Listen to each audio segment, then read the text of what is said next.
Enforce unique values failing in Power Automate. You're missing one critical hidden setting. There's a hidden dependency you must know. Hello everyone, welcome to my channel.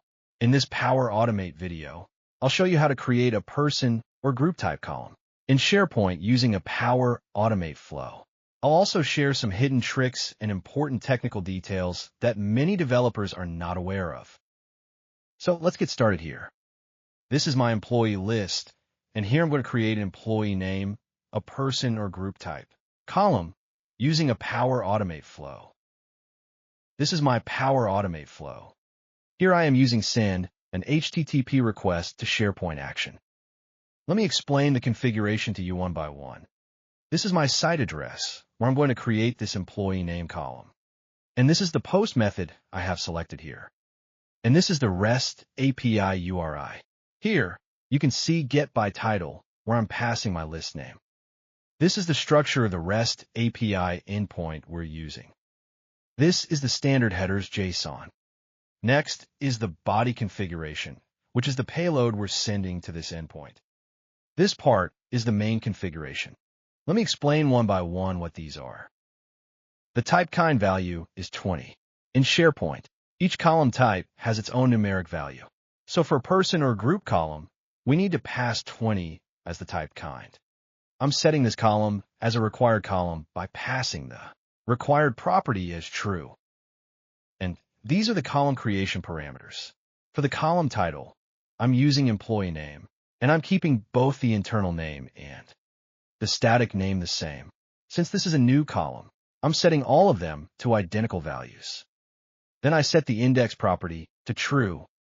Disable allow multiple values, and set enforce unique values to true. Setting allow multiple values to true and enforce unique values to true will not work together. To enforce unique values, allow multiple values must be set to false. Not only that, when you create a person or group column with enforce unique values enabled, the column must be indexed. If indexing is not set to true, you won't be able to enforce unique values. This is a technical requirement that many developers are not aware of. Next, I set the selection mode to 0. A value of 0 means people only, and 1 means people in groups. I am done with the configuration. Let me run this flow. My flow ran successfully. Let me go to the employee list and see whether the column got created or not. Yes, it is created.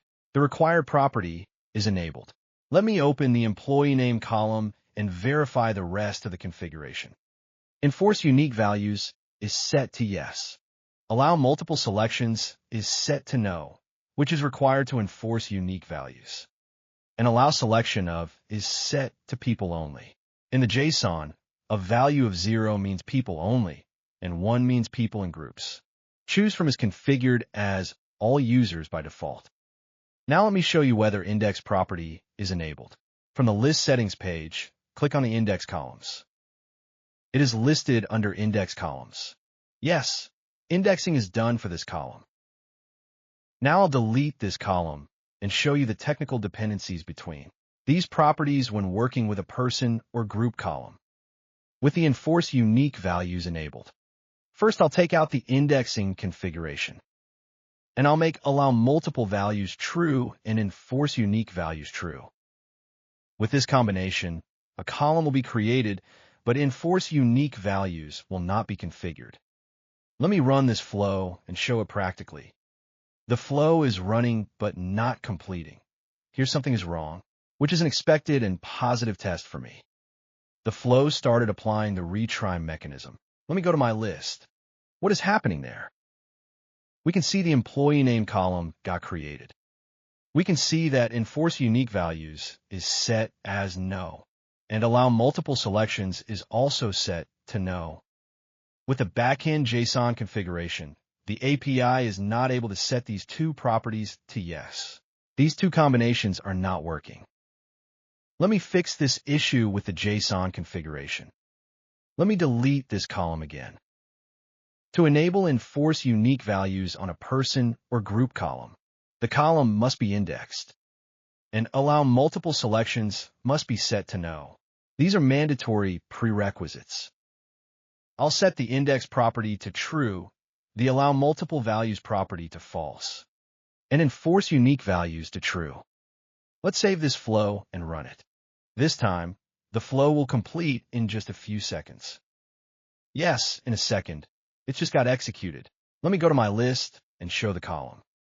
We can see enforce unique values is set as yes. Allow multiple selections is set as no. From this troubleshooting, what we've learned is that to enable enforce unique values on a person or group column, the column must be indexed, and allow multiple selections must be set to no. Now I'll go and verify the indexing property. Yes, the column is indexed. That's all for today. I hope you enjoyed this demo. Subscribe for more hidden tips and tricks on Power Automate, Power Platform, Copilot, and SharePoint. Thank you.